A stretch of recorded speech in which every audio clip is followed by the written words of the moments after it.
So they have plans that if someone pops up as an engineer, they'll end up claiming they're an engineer too. They just say basically it's survival. They obviously, unless they naturally want to kill, they won't feel that way. I also wonder if there will be multiple loops where Yuri is the Gnosia, where both we succeed and fail at eliminating everyone. Like, Jenna has one of the worst fucking track records in the show. Interesting. So as we know, even when you are a Gnosia, you still stay true to your core beliefs. So as much as Yuri realizes in this moment, manipulating SQ on their side would give them a major advantage, Yuri at their core can't do that, which then puts the Gnosia at a disadvantage. Putting a modified dolphin out of its misery means that there won't be any more cruel experimentation done to it. So essentially this is a mercy killing. Well, I guess they are disintegrating. But I mean, that's wild. But that guarantees that bro is gonna get eliminated. But see, here's the thing. Had she gone for a different human, I think it would have caused them, like, yeah, you lose a Gnosia here, but it might be for the best. Oh, so basically we're going to use the flub to their advantage. Why would a Gnosia sacrifice their own pal? That will, in return, make Comet safe. I wonder, when Yuri goes away from this loop, does this Yuri still continue? Or will Comet be left with no one? Oh, that's heartbreaking. Comet fell in love with someone who wasn't going to stick around. That's sad. Damn. Got this far in the video. Make sure you drop a like, show your support, subscribe if you're new around here, and of course, Patreon for live reactions and exclusives over there. So, we ended the last episode with being told, welcome to the world of the Gnosia. So we knew Yuri was going to finally be a monster. And ever since the Setsu episode, where Setsu was a Gnosia themselves, I was like, I can't wait until Yuri becomes one too. Because if you're saying one of the people that are looping and know they're looping, well, actually, the only characters who can loop are those with the core, right? So that means Yuri at some point would have to be one, unless the author was crazy. We knew that when you become these monsters, you still keep your core character. So I'm not surprised that there is empathy. What I am surprised with is how they decided to kill. Now, the first elimination was the dolphin. And Buddy is like, I want to eliminate Otome. And when asked why, the reaction made me say that's oddly touching and maybe the sweetest thing I can recall in a little bit. Despite Otome saying that the doctors that experimented on them and turned them into the creature they are were nice, it probably was a lie. So by eliminating a dolphin who really posed no threat, there was not really a net benefit for eliminating them early. It guaranteed a peaceful death rather than most likely, if they were to survive this whole ordeal, they would probably be experimented on and it would be painful. Now, granted, it's hard to say whether or not this was more peaceful than what might have happened. They do a glitchy kind of voice acting screeching sound effect here with her VA, and it does make it seem like it was painful, but at the same time, we may never know, and they even acknowledge it in the scene like, is this the right answer? But I wasn't expecting that to be the first elimination for that reason, and it immediately sets it up in a completely different way, because it's so interesting too. SQ here wanted to get connected to Yuri. Now, SQ's always been a thirsty little bastard ever since it pretty much started.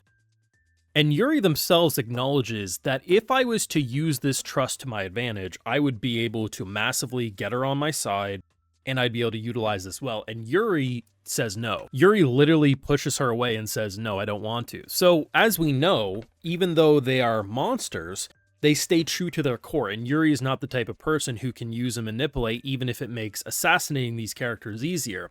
And I think that's the brilliance about this show and the author who made the original visual novel. I think, had you just made it spot the liar because they're not their normal person, it would have been a lot less interesting, but by having spot the imposter and knowing that the imposter will still have aspects of their character that will remain the same is so interesting. Like, I mean, this scene in particular, we know whether or not this man's a monster or not, he gonna get on his knees and beg for forgiveness. Now, for them, this was their first time interacting with him, but it's really cute to see that. And I think one of the most brilliant things this episode did was how they turned a game-breaking, game-ending mistake into the entire reason the Gnosia won this loop. So essentially, Comet, I believe, was pretending to also be an engineer, And what ends up happening is, because Comet's not a liar, right? Like, Comet always is nervous. It's basically just a nervous Nelly. And I think it's so interesting because the real one basically says, hey, I verified so-and-so. And then when pushed, who did you verify? Which during the in-between nature of when they were assassinating people, Yuri says, pick someone who's also human. They say the same thing, which in return makes Bro the only obvious suspect, which ultimately makes Xiaoming get eliminated. Now, there's a lot of ways this could have went wrong. And honestly, Yuri's saying we're going to use your mistake to our advantage. I didn't know what you could do, but I gotta admit, that was some big brain play, because they acknowledge at the start of the episode, they only have a few days and they have to get so many eliminations right. Otherwise, they will outnumber them and they will end up winning. And winning they did. And pretty much it all boils down to, we needed to make SQ the next elimination. And by basically painting it as, there is no logical reason why Comet would sacrifice a Gnosia. By doing so, it puts not only the Gnosia at a disadvantage, it would in return just screw them over. And it makes logical sense, which allows you to eliminate SQ. And I have to imagine the person they eliminated themselves that night was probably Setsu, given that Setsu would have verified whether or not it was the right one or not, and then in return, we end up winning. What's pretty heartbreaking, though, is the fact that when asked, like, hey, are you gonna like me, knowing that Yuri wasn't gonna stick around, in fact, I love you, because that's, I guess, one thing I've always been interested in. I'm not sure if they've confirmed it prior to this episode, but it does confirm that when Yuri loops, Yuri doesn't exist in the timeline anymore. I was wondering if, when we do our loop, if Yuri's current body would just continue on as if this current version of him was no longer there. And I guess we got our answer. Comet's gonna, race off into the sunset. And I mean, given the fact that Xiaoming wasn't there, I guess once you're cryostasis, you stay cryostasis for good if you're Gnosia, or maybe the cryostasis kills the Gnosia, I don't know. But either way, insane episode. I mean, this show, I think, gets the respect it deserves among people mostly watching it. Especially among game players and stuff, but it is really weird that there are still criticisms surrounding this, that the story functions like a game would, in the way that, we have these loops and, well, why is it happening? Why is the ship letting it happen? But when you play a video game, you never question that. And to a certain degree, I understand those complaints, because different mediums have different versions of storytellings that make more sense. But every step of the way, I've always felt like this show has answered enough to make me say, oh, this does make sense, and the longer I watch it, the more I'll understand.